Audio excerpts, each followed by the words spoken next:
জনাব সাজ্জাদ জহির চন্দন, আপনাকে দিয়ে শুরু করি। কিন্তু শুরু করবার আগে বলি, আজকে এবং কালকে রাতে রংপুর এবং ঢাকার বিশ্ববিদ্যালয়ে ছাত্র সংঘর্ষ যেগুলো শুরু হলো, নিশ্চয়ই জানেন যে গতকাল রাত্রেবেলা আলিয়া কি বলে বেগম রোকেয়া বিশ্ববিদ্যালয়ে প্রথম সংঘর্ষটা শুরু হয়েছিল।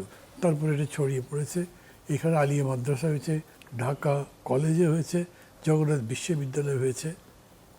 কিসের আলামত মনে হচ্ছে?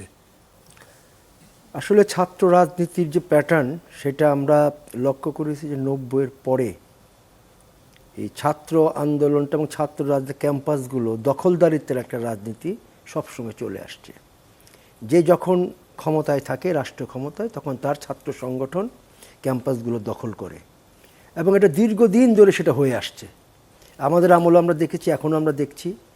আমরা শেখ হাসিনার 16-17 বছরে দেখেছিলাম যে ছাত্রলীগ প্রত্যেকটা ক্যাম্পাস দখল করেছিল, অপর কোনো ছাত্র সংগঠন সেখানে কোনো রাজনৈতিক কর্মকাণ্ড পরিচালনা করতে পারতো না।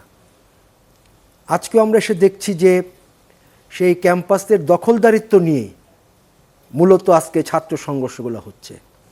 এই দখলদারিত্বের পেছনে কিছু থাকে রাজনৈতিক কারণ আর কিছু থাকে বৈষয়িক কারণ এক একটা বিশ্ববিদ্যালয় বা শিক্ষা প্রতিষ্ঠানে, এটা আমাদের অভিজ্ঞতা আমরা দেখেছি যে আপনার টেন্ডার এবং টাকা পয়সার ভাগ বটরা এগুলো এই সংঘর্ষের পেছনে কাজ করে এবং যেভাবে গত 2 দিন ধরে সংঘর্ষটা হচ্ছে সেটা আবার সেই পুরনো যে বিষয়গুলো ছিল সেগুলো আবার নতুন করে এসছে এবং এটা রাজনীতি যেহেতু দুর্বৃত্তায়িত হয়ে গেছে, সমাজ যেহেতু একটা অবক্ষয়ের মধ্যে চলে গেছে, এই সমাজের বাইরে তো আমরা না, সে অবক্ষয়ের মধ্যে আমরা পড়েছি, তারই প্রতিফলন এই সংঘর্ষ, এগুলো চলছে।